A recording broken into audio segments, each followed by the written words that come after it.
Assalamualaikum warahmatullahi wabarakatuh.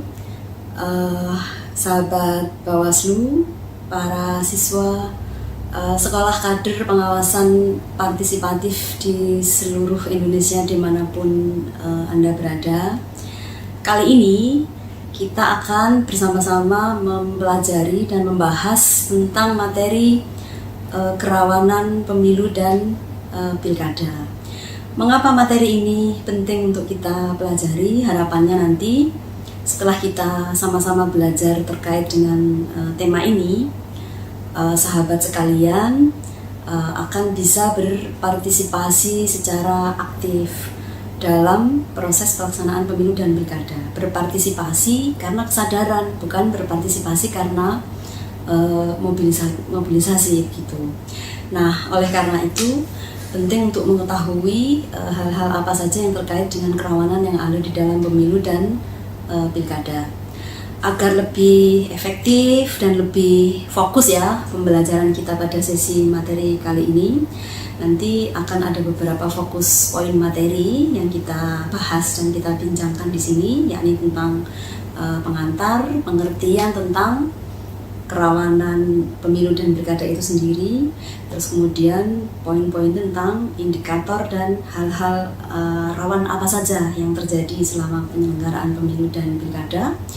Kemudian ada lagi tentang rekomendasi atau hal-hal apa saja yang bisa dilakukan oleh sahabat Bawaslu sekalian, para siswa kader SKPP. Dan yang terakhir nanti adalah rumusan atau strategi pengawasan apa saja yang bisa kita lakukan untuk menutup celah kerawanan yang ada. Dan jangan lupa yang terakhir nanti kita akan ada tugas apa yang bisa dikerjakan oleh sahabat Bawaslu sekalian setelah mendapatkan sesi materi kita kali ini. Baik, sekarang kita mulai saja materi kita yang pertama terkait dengan kerawanan pemilu dan pilkada. Jadi kalau membincangkan terkait dengan definisi atau pengertian daripada kerawanan itu sendiri adalah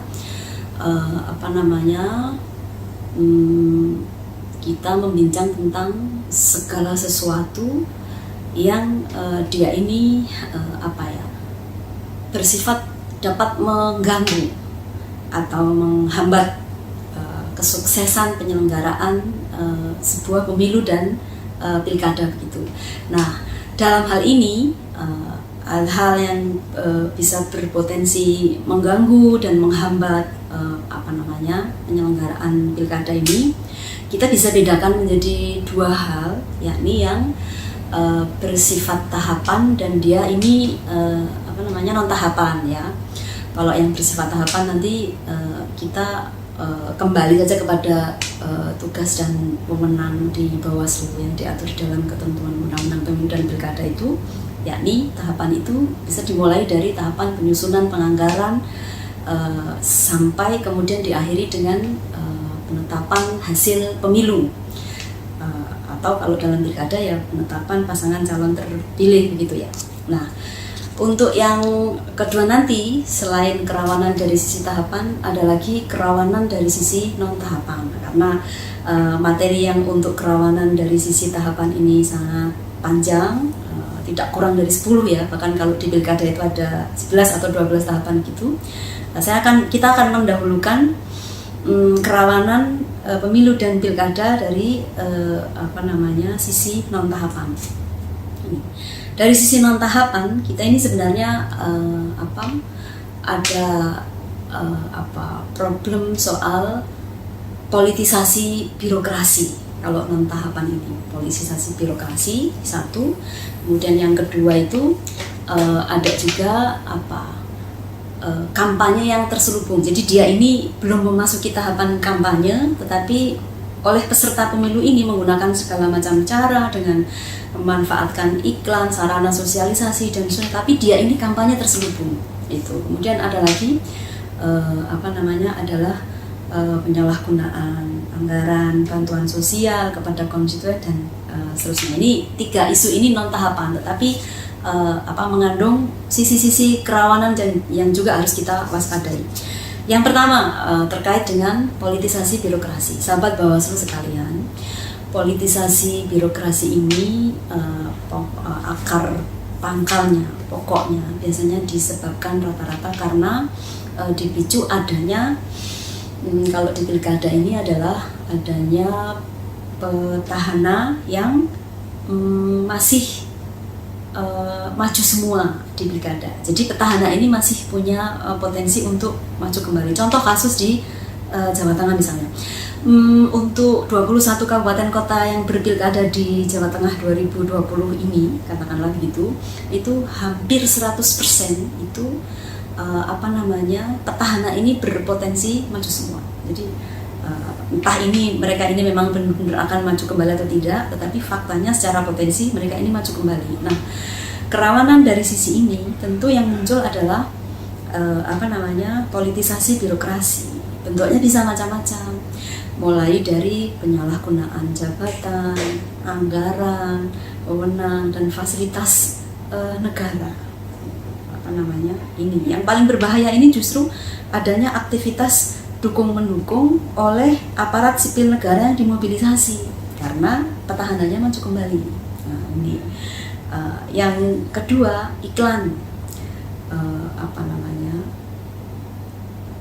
yang tadi kita sebut bagian dari upaya atau cara peserta pemilu untuk melakukan kampanye terselubung. Dia ini belum tahapannya, tetapi dia sudah bersosialisasi yang dia ini mengandung unsur kampanye, beriklan di media apa saja. Nah, ini rawan karena dari sisi ini tentu tidak fair dengan sesama penyelenggara pemilu, sementara semangat tahapan kampanye nanti kita itu harus ada perlakuan yang equal treatment yang setara antar penyelenggara pemilu. Itu yang hal-hal yang terkait situasi rawan ya, yang dia ini non tahapan gitu. Berikutnya kita akan menginjak kepada potensi-potensi kerawanan tapi dari sisi tahapan. Sahabat Bawaslu sekalian, tadi secara sekilas, secara singkat kita sudah sempat sebutkan ya bahwa tahapan-tahapan di pemilu maupun pilkada itu panjang sekali rangkaiannya, dimulai dari perencanaan, penyusunan regulasi, penganggaran hingga akhiri dengan penetapan hasil pemilu begitu. Nah, kalau saya sebutkan ini bisa panjang, di materi slide-nya nanti juga ada, bisa dipelajari oleh sahabat Bawaslu sekalian. Kita bacakan sekilas saja.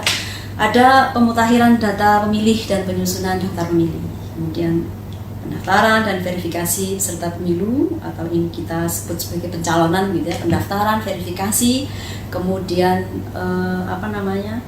penetapan peserta pemilu itu pencalonan. Kemudian ada tahapan kampanye, berikut pengelolaan dana kampanyenya, ada lagi tahapan pengelolaan dan distribusi logistik, masa tenang, pungut hitung rekap, kemudian penetapan hasil dan pengucapan janji, pengucapan sumpah janji bagi peserta pemilu yang terpilih. Sahabat Bawaslu sekalian, dari sekian tahapan ini sesungguhnya semuanya mengandung potensi rawan gitu. Karena tahapannya ini banyak dan materinya sangat rigid gitu, nanti indikator-indikator spesifiknya kita bisa lihat di materi, bisa dipelajari, bisa dicermati nanti. Namun kita ingin sampaikan begini, bahwa kalau berdasarkan indeks kerawanan Bawaslu RI ya, yang telah di launching untuk konteks pilkada 2020 itu, dari sekian tahapan ini yang paling dinilai paling rawan dari sisi dimensi yang dipotret itu adalah tahapan pemutakhiran daftar pemilih dan penyusunan daftar pemilih. Bukan berarti kemudian tahapan yang lain tidak rawan begitu. Sama-sama mengandung potensi kerawanan, tapi dari sisi hasil scoring indeks kerawanan IKP pemilu pilkada 2020 Bawaslu RI ini, rupa-rupanya pemutakhiran daftar pemilih ini menduduki peringkat tertinggi paling rawan dari seluruh tahapan. Nah, indikator spesifiknya itu ya kurang lebihnya adalah isu-isu bahwa masih saja ada pemilih yang dia ini masih tercecer bahwa dia ini tidak terdaftar di dalam daftar pemilih, padahal pemilih ini memenuhi syarat tetapi dia tercecer, atau dia sebaliknya, pemilih ini justru tidak memenuhi syarat tetapi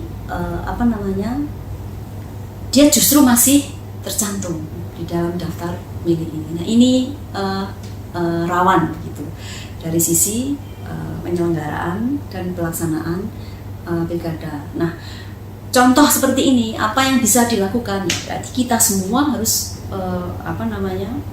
merumuskan strategi sekaligus melaksanakan dengan aksi nyata untuk bersama-sama berpartisipasi, mencermati, mengecek, dan aktif memberikan masukan terkait dengan situasi daftar pemilih kita. Karena kalau dilihat daftar tahapannya kan sebenarnya paling panjang nih, pemutahiran daftar pemilih ini 3 bulan lebih gitu. Kadang-kadang selama 3 bulan ini memang kita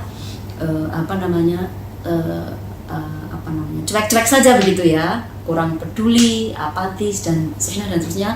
Baru kemudian riuh itu di ujung ketika menjelang hari tenang, menjelang pemungutan dan seterusnya. Padahal tahapan yang awal ini kita nampaknya tidak mengawal dengan baik. Nah, ini kerawanan yang bisa kita potret dari tahapan pemutahiran daftar pemilih begitu. Nah, sebenarnya sahabat Bawaslu, selain dua hal yang rawan dari sisi tahapan maupun non tahapan tadi, sebenarnya kalau bicara soal kerawanan, potensi kerawanan itu sebenarnya juga ada kondisi lain ya yang sebenarnya tidak terkait langsung dengan dua tema tadi. Atau yang mau saya sampaikan adalah bahwa sebenarnya kalau kita membincangkan soal kerawanan itu kita tidak melulu bicara soal segala sesuatu yang dia ini melanggar hukum. Nah, tidak harus itu melanggar hukum, tapi ada hal-hal yang ini memang istilahnya berdampak pada kurang terjaganya kualitas demokrasi kita, yang ini tentu saja bisa mempengaruhi soal hasilnya. Artinya mungkin prosesnya bisa jalan, sukses, hasilnya juga oke begitu ya, tapi dari sisi kualitasnya itu nampaknya juga perlu kita waspadai. Misalnya begini, soal partisipasi publik, partisipasi masyarakat. Sebut saja contoh soal rendahnya derajat partisipasi masyarakat misalnya. Boleh masyarakat, boleh partai politik, boleh kita semua. Contoh kasus di Jawa Tengah itu misalnya Purworejo ya, yang kebetulan hari ini berpilkada itu. Purworejo ini memiliki riwayat atau catatan peristiwa soal minimnya atau rendahnya derajat partisipasi masyarakat ketika hadir di TPS di pilkada. Kalau tidak keliru itu sekitar 57-58%. Ini jauh dari standar rata-rata nasional 77,5. Terus ada lagi Kabupaten Demak, itu juga ada kasus. Jadi partai politik itu pernah memilih tidak menghadirkan saksinya di seluruh TPS saat dia pilkada. Nah, seperti itu. Nah, sahabat Bawaslu, kami ingin sampaikan begini. Rendahnya derajat partisipasi yang ada di Purworejo, kemudian kondisi partai politik di Demak serta pemilu yang memilih tidak menghadirkan saksi di tempat TPS itu bukan sesuatu yang melanggar hukum, karena itu sesungguhnya hak dari masing-masing partai politik. Demikian juga hadir datang ke TPS itu juga haknya warga masyarakat, karena kan di konstitusi kita memang orang datang ke TPS ini dia belum jadi kewajiban, tapi ini hak untuk memilih gitu. Tapi dari sisi pengertian kerawanan ya, dua hal contoh ini tetaplah rawan dari sisi cara pandang Bawaslu, karena ini berhubungan dengan tingkat kesadaran warga masyarakat, tingkat kesadaran partai politik, tingkat kesadaran peserta pemilu. Sementara kita, Bawaslu dan jajaran penyelenggara pemilu, pemerintah dan harusnya itu sedang giat-giatnya mendorong agar seluruh komponen masyarakat ini aktif terlibat gitu. Nah, ini contoh hal yang di luar soal konteks tahapan dan non tahapan, tetapi ada hal lain yang sifatnya ini bukan terkait dengan pelanggaran pemilu, tapi ini juga rawan terhadap penyelenggaraan pemilu dan pilkada kita. Sahabat Bawaslu sekalian, dengan mengetahui secara singkat terkait dengan poin-poin pengertian, definisi dari kerawanan itu, serta contoh-contoh dari kerawanan yang terjadi selama penyelenggaraan pemilu dan pilkada. Maka selanjutnya setelah ini, sahabat Bawaslu sekalian, para siswa sekolah kader pengawasan partisipatif bisa melakukan atau menindaklanjuti setelah sesi materi ini dengan melakukan beberapa langkah yang konkret begitu ya, untuk tadi berpartisipasi, untuk berkontribusi terhadap suksesnya penyelenggaraan pemilu dan pilkada kita gitu. Yang pertama, apa sih peran yang bisa dilakukan oleh sahabat Bawaslu sekalian, para siswa kader SKPP? Yang pertama yang bisa dilakukan adalah sahabat Bawaslu bisa menyampaikan informasi-informasi yang terkait dengan hal-hal apa saja yang boleh dan tidak boleh di dalam pemilu ini kepada masyarakat. Mulailah dengan penyampaian informasi ini kepada komunitas tempat tinggal sahabat Bawaslu sekalian. Nanti akan berkembang seterusnya ke masyarakat tentunya secara umum. Kemudian yang kedua yang bisa dilakukan adalah sahabat Bawaslu bisa juga menyampaikan, memberikan informasi awal kepada Bawaslu, baik itu yang bersifat informasi apa saja, apalagi itu yang bersifat informasi yang bersifat dugaan pelanggaran ya, itu nanti akan ditindaklanjuti oleh jajaran Bawaslu begitu. Nah yang ketiga, kalau yang pertama dan yang kedua tadi teman-teman atau sahabat Bawaslu ini bisa melakukannya secara individu, yang ketiga ini bisa dilakukan secara berhimpun berkelompok begitu. Apa itu? Sahabat Bawaslu bisa bergabung sebagai pemantau pemilu dan melakukan pemantauan selama tahapan pemilu dan pilkada berlangsung. Apa saja bisa dipantau, tahapan apa saja bisa dipantau, tahapan non tahapan bisa dipantau oleh sahabat Bawaslu sekalian. Kemudian yang yang keempat ya, yang bisa dilakukan oleh sahabat Bawaslu sekalian adalah tentu saja sahabat Bawaslu bisa bergabung dengan jajaran pengawas pemilu jika sudah cukup umur dan memenuhi syarat. Nah, ini penting karena sudah memiliki pengetahuan, wawasan, pemahaman dan bahkan keterampilan yang cukup terkait dengan kepengawasan, sehingga bisa saja bergabung dengan jajaran pengawas pemilu, bergabung dengan keluarga besar Badan Pengawas Pemilu Republik Indonesia. Syarat dan catatannya harus memenuhi syarat dan memenuhi syarat usia gitu. Dan ini bisa dilakukan kapanpun dan dimanapun ya oleh sahabat Bawaslu sekalian, dengan memanfaatkan medium sarana yang paling mudah didapat dan mudah dijumpai sehari-hari. Tidak harus berpikir yang rumit, kita kira ya. Jadi apa yang bisa dilakukan, yuk dilakukan oleh sahabat Bawaslu dalam rangka untuk bisa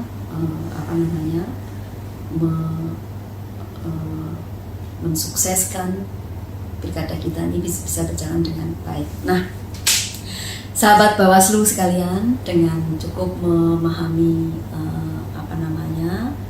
terkait dengan definisi kerawanan pemilu dan pilkada, serta sudah mengetahui apa yang harus dilakukan dan bisa dilakukan setelah ini, maka sesi materi kita yang terakhir ini sebelum kita akhiri ada beberapa tugas ya yang harus dilakukan oleh sahabat Bawaslu sekalian, yakni yuk disusun apa sih poin-poin yang rawan di daerahmu ya, tahapan-tahapan atau hal-hal apa saja yang rawan yang ada di daerahmu, dicatat, diidentifikasi gitu, dan kemudian sekaligus dirumuskan bagaimana cara, bagaimana strategi untuk mengantisipasi agar kerawanan-kerawanan yang sudah diidentifikasi itu tidak sampai kemudian bisa terjadi di lapangan dan justru bisa diantisipasi sejak awal. Dicatat saja sesuai dengan situasi dan kondisi yang dijumpai di daerahnya masing-masing, dan nanti disampaikan kembali kepada email yang tersedia dan disediakan oleh Bawaslu RI. Kira-kira begitu sesi belajar kita kali ini, dan kita anggap cukup untuk bisa dilanjutkan kepada sesi berikutnya. Terima kasih atas kebersamaannya, tetap semangat bersama rakyat awasi pemilu, bersama Bawaslu tegakkan keadilan pemilu. Billahi taufiq wal hidayah. Wassalamualaikum warahmatullahi wabarakatuh.